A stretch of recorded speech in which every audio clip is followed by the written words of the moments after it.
Good day. Today we're going to be looking at the standard of living and leisure from 1950 up until 1960. With me is my esteemed colleague and noted history enthusiast, Mr. Raine. Thank you very much.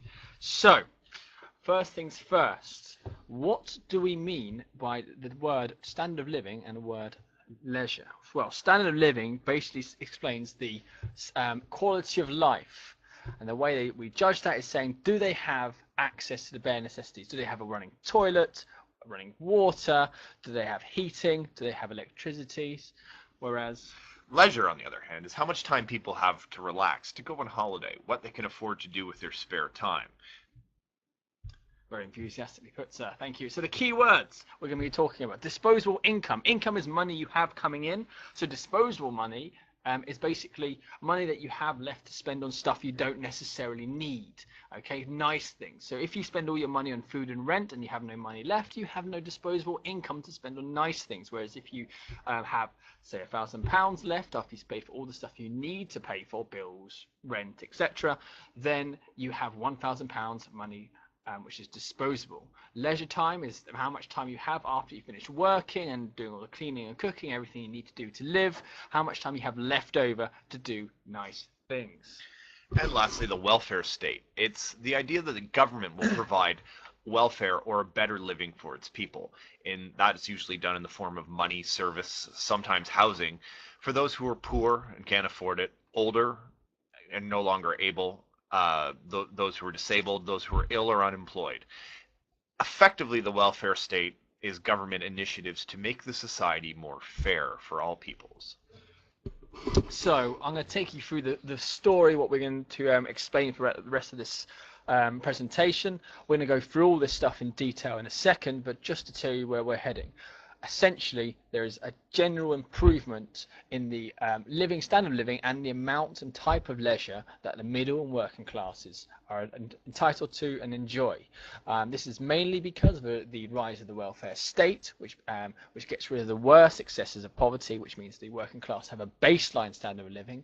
Okay, increase of new technology, which means that both middle class and some working class people had more time to spend on fun leisure activities because of the invention of stuff like the dishwasher or the washing machine, which saves a lot of time. The fact that jobs, the types of jobs, but also the conditions people are expected to live in got much better, which means that again there's more leisure time. And finally, that in the economy in general got better, people got richer, the country got richer. So that means that the middle classes and the working classes got more money. Your standard of living could afford more, therefore had more leisure opportunities both at home and abroad, followed naturally by the middle class, who by nature of the work that they did, the fact it was higher paid, could afford to do some stuff. Their holidays probably wouldn't have been as far flung, but by the 1960s they were certainly leaving these shores and traveling to places like Spain and so forth. And then lastly, the working class, who, based on the nature of their hand-to-mouth existence, for a lot of cases did not travel much and had very much less less quality standard of living, and certainly much less leisure time. So before we move on, just introduce you to the idea of class if you're not quite sure. British society can be very basically divided into three parts: the working class, the middle class, and the upper class. And generally, the upper class form only 5, perhaps 10% at most of society, with middle class being about 20 to 30% of society, and everyone else being working class. It comes down to how much education you have access to, what kind of jobs you do. And what we tend to find at the start of 1945, the standard of living for the upper classes was great. They had a wide range of different income sources, which meant that they had very good food, very good access to amenities, and very good housing. And they also had a lot of leisure time. Most of the jobs they had were relatively undemanding, and a lot of money they made was through stuff they owned rather than stuff they had to work for. The middle classes were starting to enjoy a slightly better standard of living, but they still might have outside toilets and a relatively small homes. And to our modern day, we will see it's fairly sparse and not very nice quality of life. And although they do have a little bit of leisure time afforded by their jobs, they very rarely would afford to go anywhere broader than a couple of hundred miles at max staying in England. It'd be very rare to get any foreign holidays. Whereas the working classes often lived in slums, in very poor quality housing, with very poor quality of life, and leisure time they had very little of, and there were definitely no opportunities for holidays, both in terms of the time they had, but also the disposable income, the amount of money they had to spend on anything like this, definitely did not exist. I find it very striking when talking about the working classes in 1945. It's just how little they've evolved from even the Victorian situation. I mean, most of you have all probably watched things like Oliver Twist and that, and the average life, save for the fact that there are more cars driving by them, would have changed very little for those in that bottom bracket. So, before World War II, when we're looking at quality of life and leisure time, there is a huge gap between the very rich upper classes and everyone else. But obviously there is still that divide between working class and middle classes. Middle class have a slightly better standard of living and a slightly more leisure time. So, as technology increases, and particularly just up until the war and just after the war, many upper class and richer middle class Britons could afford stuff like cleaning or indoor toilets, and maybe even some plumbing, okay, and in some cases heating. However, the vast majority of Britons did not have access to this because this is just far too expensive. So they would have to make do with coal fires, make do with relatively little or no electricity, and outdoor toilets and no working plumbing. Okay, most middle and upper classes, working classes, but had very little money to spend on holidays, and when they did have money, they were often given very few days off. There was no government laws at this point to tell you how much holiday that your employer had to give you, and therefore most employers didn't give any holiday, or if they did, it would be a matter of weeks, maybe 1, maybe 2 weeks off a year, because otherwise they're losing money by employing someone and paying them if they're not working. I think another thing to point out is that the concept of even the most basic time off work, the concept of the weekend, is only 50 years old at the time of the Second World War. Now, why do we use the Second World War as a starting point? Well, the war does a lot to change people's opinions. Now, during the war and after the war, there was a general feeling, especially amongst the soldiers who predominantly came from the working class, that after this war is over, and after we're done defeating Nazi Germany, we're going to return back to a Britain that we're going to make a better place. And shortly after the war, the conservative government of Winston Churchill is defeated and replaced almost immediately by a Labour government. And the Labour government promises as one of its election platforms to put forth a welfare state.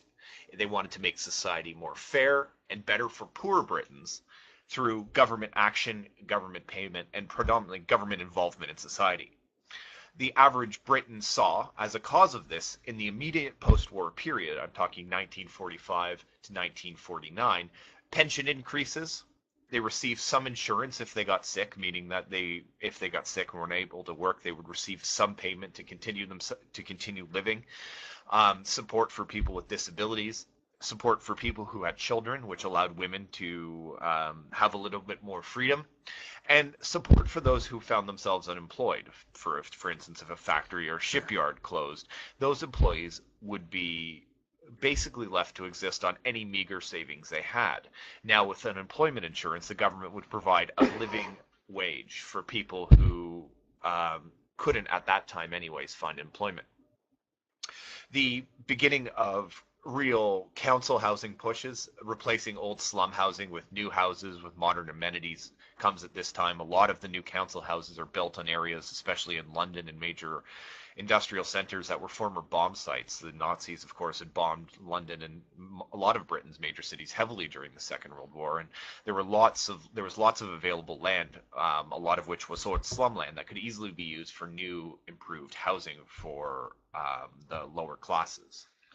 I think that it's impossible to our modern imagination to realise quite how much change the results of the welfare state being produced by the first Labour government in 1945. I mean, the picture at the top demonstrates a typical slum or in London. Life expectancy was very low. There was no such thing as the NHS. If you were poor, you had almost no way of getting out of it, and your experience of life and your chances of survival or improvement were really basically negligible. And with this creation of what was called a safety net, is to catch you, not make you massively rich, but just to catch you so that if you are unlucky enough to get injured at work or be very sick or lose your job, that your family would not become destitute, poor, suffer, and even die as a result of this. There's a basic safety net which will save you from that. So all of this together led to changes to the standard of living, and the key phrase there is economic redistribution. A very long word, very articulate, usually with your friends to sound posh and intellectual. I do it frequently, don't I, Mr. Raine? Unfortunately. So essentially what this refers to is taking money from the rich and giving it to the poor. So the people who had to pay for all this uninsured insurance, these new houses, this disability support, all this stuff, were the rich. Now before, they weren't taxed very highly at all, and they were taxed quite heavily to get all this stuff, and they didn't really benefit from it. So what we see is money essentially being taken from the pockets of the rich and being given in new houses, better public sector jobs, and all the other stuff that comes with a welfare state, which benefits the poor. On top of this, post-war, that means after the war, workers turn out to be paid more. Okay, this is because Britain does economically quite well, partly because of the Marshall Plan, which hopefully you should remember from the Cold War, and partly because there's a general economic boom in 1948 onwards. On top of this, and there were actually England got close to full employment. Now that doesn't mean everyone in England was necessarily employed, but the unemployment rate was about 1 or 2%. What that means is, if you're a worker, you have the power, because there's going to be another job you can easily go to. So you say to your boss, well, I'm going to leave unless you give me a £10 pay rise. The boss knows that he's going to have trouble finding any workers because everyone's got a job, so he gives you your £10 pay rise. And what we find is that middle classes particularly, but also working classes, find their wages going up, which means that although their rent's the same and the price of food's the same, everything else is the same, they have more money, which means more disposable income to spend on stuff that makes standard of living better, but also, as we will see, leisure activities more affordable. Now, one of the big things, and we mentioned this last lesson when we talked about the situation with women, is the fact that technology plays a tremendous role in the 1950s and 60s. I mean, you think back to your Cold War course, we talk about the advances in technology and weapons, but the technology has a trickle-down effect to the home. People have access to things that are truly remarkable and save them enormous amounts of time. And time which people can use for hobbies, people can use for other things, but time that generally allows people leisure. Now, the technology I'm speaking of involves plumbing, heating, and cleaning products, tools, refrigerators, washing machines, and not to mention, and I don't see it on this list, the car. Talk about leisure time and the ability to travel. The car allows Britons who otherwise couldn't afford rail travel to get in their car and cheaply and effectively go camping, go to the coast, whatever it happens to be. Combine this, of course, with the improved economic situation that Mr. Suter was talking about, you have the ability of people to buy these things. And when people are doing this en masse, it really helps improve the standard of living in the country. This, of course, again, and I need to stress this, is more so for the middle class. Of course, the upper class could afford this all along, and we're not even there. This isn't a drastic revolution for them. But for the middle classes, their access to all of this stuff really helped improve their standard of living. For the working class, their access to a lot of this stuff was minimal. So if we're to summarize, the experience of the middle classes by the mid-50s going into the 60s was an increase in, if you look in the top picture, of people owning nice homes in the suburbs. Most of North London and areas of South East London were made during these periods for middle classes. Bigger homes, nice gardens. There's more money and time to spend on amenities such as TV or radio, and the wives would have, again, more money and due to technological improvements, more access to time-saving devices such as vacuum cleaners, washing machines, and that kind of thing. When we look at the working classes, we see a slightly different story. Although we see new houses such as the council estate, which nowadays are seen as very bad, but in those days were seen as a great modern way forward. We also see, although there is some increased disposable income, there is not enough to spend on more than just casual things such as extra things to eat or extra things to drink. And although there is definitely improvement in standard of living and the places they're living at, although today we don't like council estates as a general society and we blame them for a lot of problems, they were a marked step up from what was there before, and they increased the public health and the health of these people and the health of and the happiness of people immeasurably. Now, just to review the class structure, we've got, of course, the upper classes with a great standard of living, as was the case before the war. What is the case after the war and continues to increase, though they're taxed heavily. The leisure, of course, lots of it. Middle classes, quite good, and improving. The working classes, things get better.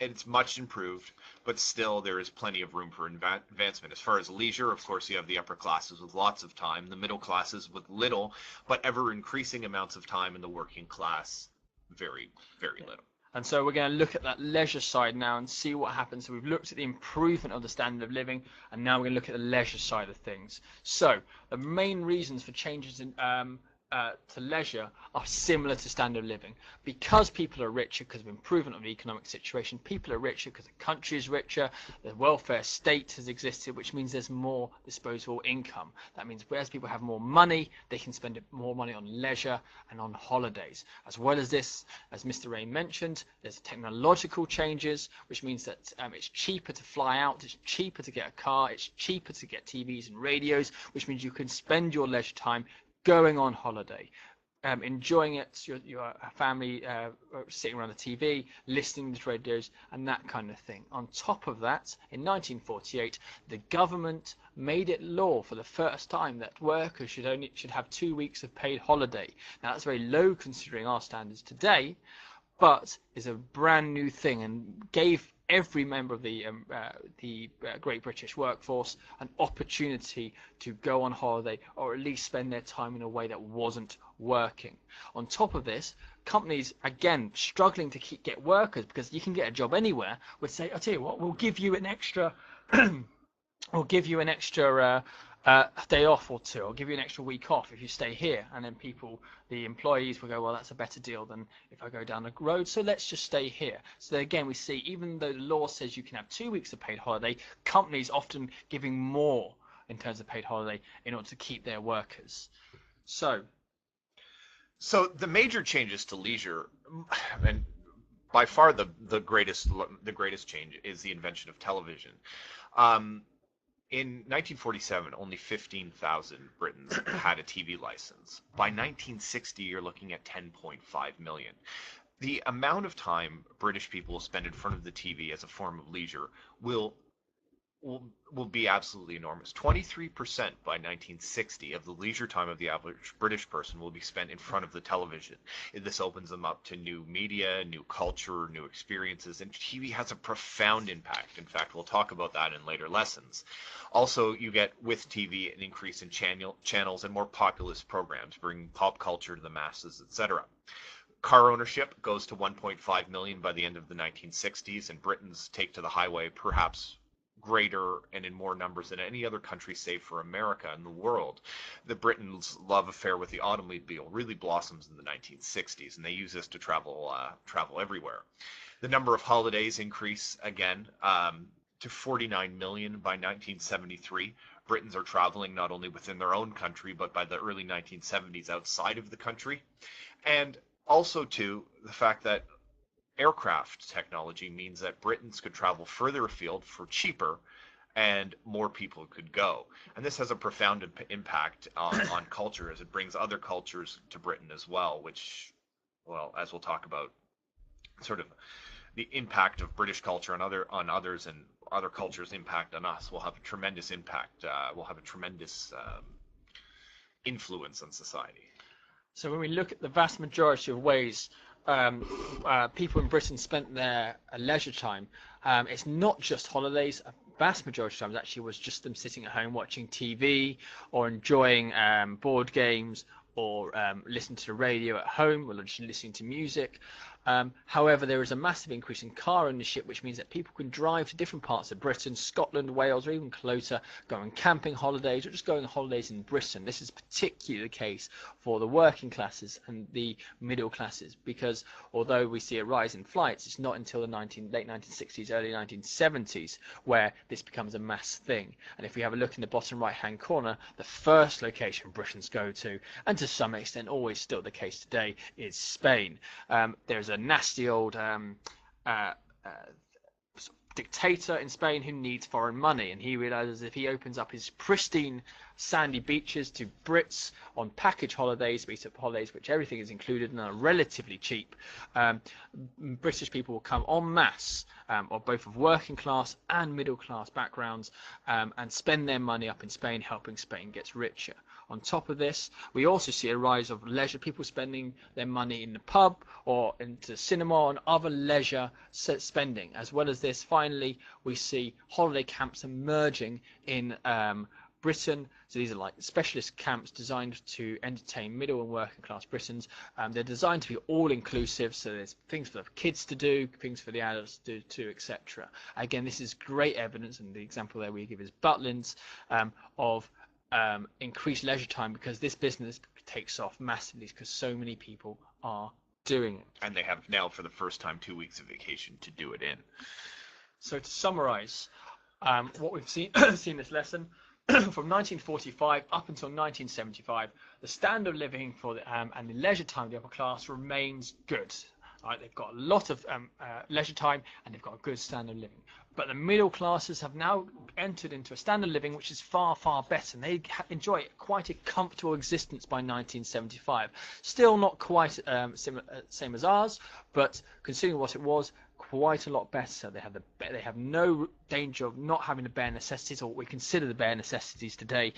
And also they have a lot of luxury goods and luxury items which help make their life easier. And on top of that, they have a lot more leisure time, and they've got a lot more different ways to spend that leisure time, not just in the dark playing cards. And finally, the working classes, their standard of living definitely has improved by 1945, but more to secure the bare necessities rather than to have the great amount of luxuries. And on top of that, the working classes definitely have more leisure time, and they definitely spend it more, spend more money on their leisure. However, they are still not quite at the point where the vast majority will go on their holidays abroad, because air travel is still a little bit too expensive and a little bit too exotic for some.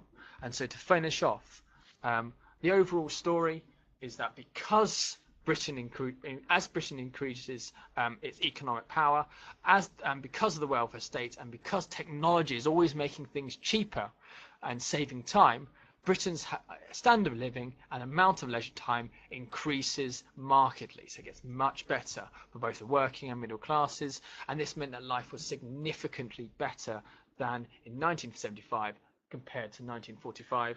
But the thing to keep in mind, as always is the case, is that there's still a class element that's very, very, very profound in Britain, with large differences between the upper class, middle class, and the working class. And this is the case as it was in 1945, though narrower still the case in 1975. So that concludes lesson number 2. As normal, you'll find the PowerPoint on the website with all of the notes. Please do read the chapter on living and working conditions under key topic 1. That's pages 14, 15 in your textbook.